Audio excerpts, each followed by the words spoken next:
History likes to pretend it was inevitable, that wars were destined, empires were doomed, disasters bound to happen. It wasn't true. Again and again, the entire course of civilization pivoted on something almost embarrassingly small. A wrong turn, a misread order, a 5-word slip of the tongue. 8 accidents that rewired the world, starting with the wrong turn that started a world war. On June 28, 1914, in Sarajevo, a group of Bosnian Serb nationalists tried to assassinate Archduke Franz Ferdinand, heir to the Austro-Hungarian throne. Their first attempt, a bomb thrown at his car, failed, wounding bystanders instead. Most of the conspirators panicked and fled. Incredibly, the Archduke decided to continue his visit, insisting on checking on the wounded at the hospital. But his driver hadn't been told the route had changed. He turned onto a side street, directly past Gavrilo Princip, one of the plotters, who had given up and was standing outside a delicatessen. Told he'd made a wrong turn, the driver stopped the car to reverse, stalling it for a few fatal seconds, inches from Principa. Princip stepped forward and fired twice, killing Franz Ferdinand and his wife, Sophie. Within weeks, a tangled web of alliances dragged Austria-Hungary, Germany, Russia, France, and Britain into war. A wrong turn and a stalled engine helped ignite a conflict that would kill 20 million people. The next accident didn't start a war. It nearly ended civilization with a single flick of a switch. In the early hours of April 26, 1986, engineers at the Chernobyl nuclear power plant in Soviet Ukraine began a routine safety test on reactor number 4, a test meant to check what would happen during a power failure. To run it, they disabled key safety systems and let the reactor's power fall dangerously low. Then, trying to correct course, they raised it back up too fast. At 1:23 a.m., a sudden power surge triggered a chain reaction the operators couldn't control. Steam explosions blew the reactor's 2,000-ton roof into the sky, exposing the burning core directly to the atmosphere. It was, and remains, the worst nuclear accident in history. Soviet officials, true to form, said nothing for days, even as radiation drifted across Europe and was detected by Swedish scientists hundreds of miles away, before the Kremlin admitted anything happened at all. That silence, on top of the disaster itself, shattered whatever public trust remained in the Soviet system. Mikhail Gorbachev himself later said Chernobyl, more than anything else, was what caused the collapse of the USSR 5 years later. One failed safety test brought down an empire. The next accident happened live on television in front of millions of schoolchildren. On the morning of January 28, 1986, the Space Shuttle Challenger sat on its launch pad in freezing Florida temperatures, far colder than it had ever launched in before. Engineers at Morton Thiokol, the company that built the shuttle's solid rocket boosters, knew the rubber O-rings sealing the booster joints became stiff and unreliable in the cold. The night before launch, they urged NASA to delay. Under pressure to keep the schedule, the flight famously carried Krista McAuliffe, a schoolteacher chosen to be the first ordinary citizen in space. NASA managers overruled them. 73 seconds after liftoff, that frozen O-ring failed exactly as feared. Hot gas burned through the joint, ignited the external fuel tank, and tore the shuttle apart in front of a live television audience that included classrooms full of children watching for McAuliffe. All 7 crew members were killed. The investigation that followed didn't just fix an O-ring. It exposed a culture at NASA that had normalized ignoring its own engineers' warnings. Spaceflight was grounded for nearly 3 years, while safety was rebuilt from the ground up. A stiff rubber ring and a decision to launch anyway changed how an entire agency thought about risk. The next accident didn't happen in the sky. It happened 300 years earlier in a baker's oven. In the early hours of September 2nd, 1666, a spark from an improperly doused oven in a bakery on Pudding Lane set fire to a pile of kindling. Ordinarily, this would have been a small, forgettable blaze, but London in 1666 was a tinderbox. Tens of thousands of homes built from timber and pitch, packed together on narrow streets after a hot, dry summer. Strong winds carried the flames from rooftop to rooftop faster than anyone could organize a response. By the time it burned out 4 days later, the fire had destroyed over 13,000 houses, dozens of churches, and the old medieval St. Paul's Cathedral. Remarkably, official records list only a handful of confirmed deaths. But the fire did something else, almost by accident. London had been suffering repeated outbreaks of bubonic plague for decades, most recently the Great Plague that killed tens of thousands just the year before. Many historians believe the fire helped burn out the rats and infected buildings that were spreading the disease.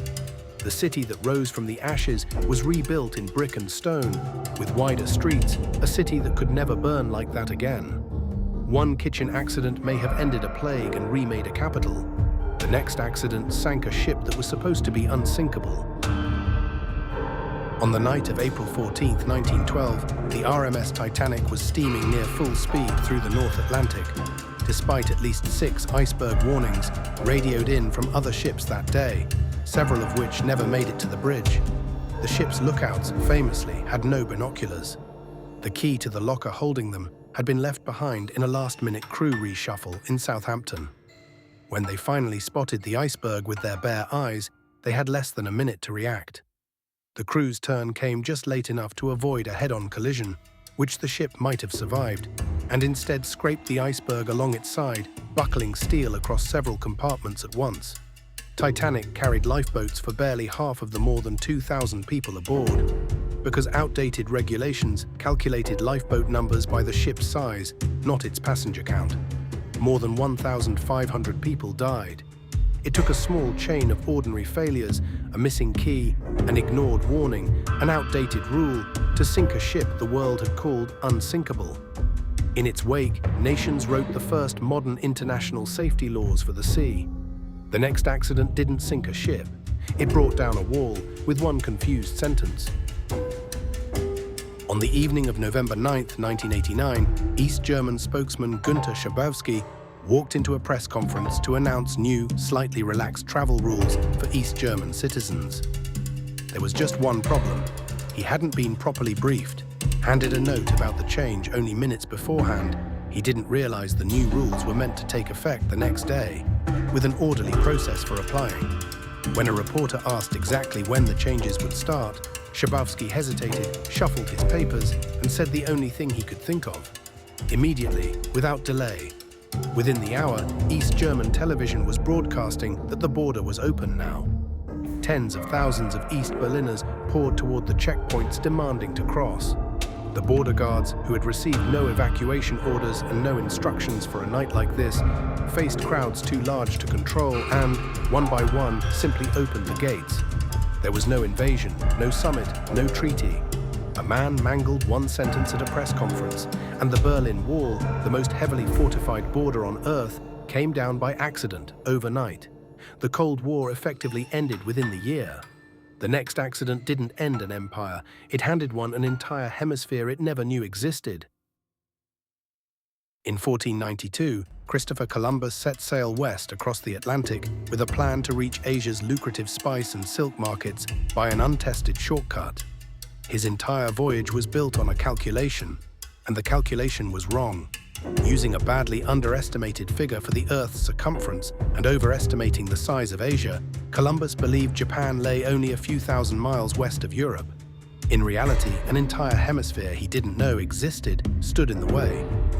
On October 12th, land was sighted, an island in the Caribbean, thousands of miles from any Asian shore. Columbus never accepted the truth.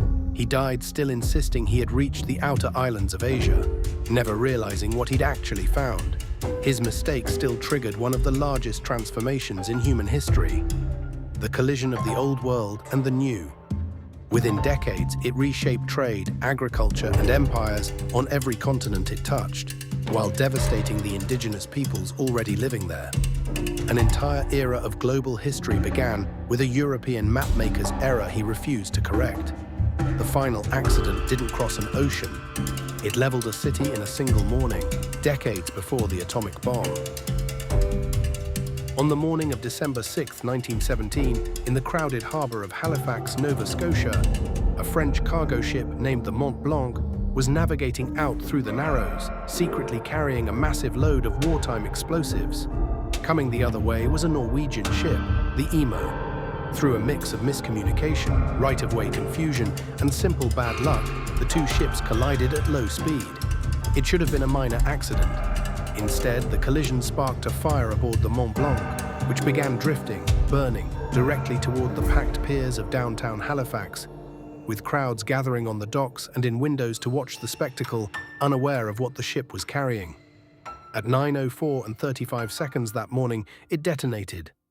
It remains the largest man-made explosion in history before the atomic bomb, leveling much of the city in an instant, killing around 2,000 people and injuring 9,000 more, many blinded by flying glass from windows they pressed against to watch.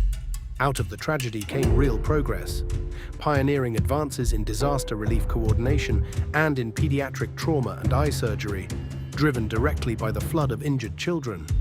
A shipping mix-up in a narrow channel produced the deadliest few seconds Canada has ever recorded. A wrong turn that started a world war. A safety test that helped bring down an empire. A frozen rubber ring that grounded an agency. A baker's oven that rebuilt a city. A missing key that sank the Unsinkable. One mangled sentence that ended the Cold War.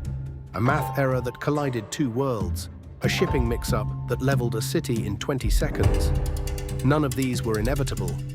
Historians love to talk about grand forces, economics, ideology, destiny. But sit with these 8 long enough, and a different pattern emerges. Civilization doesn't turn on great plans nearly as often as it turns on someone's very bad day. The wars we remember, the walls we tore down, the ships we call unsinkable, they were all one small decision away from going completely differently. Subscribe, because the Obscura archives are full of things the world was never supposed to forget.